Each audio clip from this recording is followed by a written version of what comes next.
আজকে তাহলে কি প্র্যাকটিক্যাল দেখাবে বলো। আচ্ছা আমি তাহলে এক এক করে ডাকছি, তোমরা তাহলে দেখাও। হ্যাঁ তুমি দেখাও তাহলে। আমরা একটি 12 ভোল্ট ব্যাটারি দিয়েছি। হ্যাঁ যেটি আমরা ওপর অংশটা খুলেছি, ওপর অংশটা খোলা হয়েছে। তার মধ্যে আমরা দেখতে এখানে 6 ডিভাইডারের একটি সেল করা আছে, যার এই দিকে আছে ডাইলুট H2SO4, ও এই দিকে আছে পজিটিভ টার্মিনাল এবং নেগেটিভ টার্মিনাল। আর সেল ডিভাইডারগুলো এখানে আছে 6টি সেল ডিভাইডার আছে, যেটির মধ্যে মাধ্যমে হচ্ছে নেগেটিভ থেকে পাস হয়ে এবং এখান থেকে পজিটিভ হয়ে আমাদের ভোল্টেজটা ইনক্রিজ হয়। আচ্ছা তুমি আমাকে বলো তো, এটার মাধ্যম দিয়ে কি ওয়াট কিংবা অ্যাম্পিয়ার এইগুলো মানে মাপায় কি এটা সহযোগিতা করে? হ্যাঁ স্যার, সহযোগিতা করে। ওয়াট কি?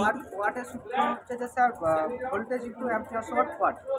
ভোল্টেজ ইনটু অ্যাম্পিয়ার সমান ওয়াট, একদম। এখানে আমাদের ভোল্টেজ 12 ভোল্ট এবং অ্যাম্পিয়ার আমাদের ব্যাটারিতে লেখা আছে, অ্যাম্পিয়ার কত হতে পারে এইগুলোতে লেখা থাকে, তাই তো? এখানে লেখা আছে স্যার। এবার সেই হিসেব মতো আমরা এই ব্যাটারি ওয়াট কত ওয়াটের ব্যাটারি আমরা এগুলো বার করতে পারবো। আচ্ছা আমাকে একজন বলো, তুমি বলো এসআই এই যে ও অ্যাম্পিয়ার বলছে, এটা অ্যাম্পিয়ার কার ইউনিট হবে? মানে কারেন্টের না ভোল্টেজের? কে বলবে? ভোল্টেজের স্যার। অ্যাম্পিয়ার হবে ভোল্টেজের না কারেন্টের? ভোল্টেজের তো ভোল্ট, আর কারেন্টের কি? কারেন্টের কি হবে? প্রত্যেকে সহমত?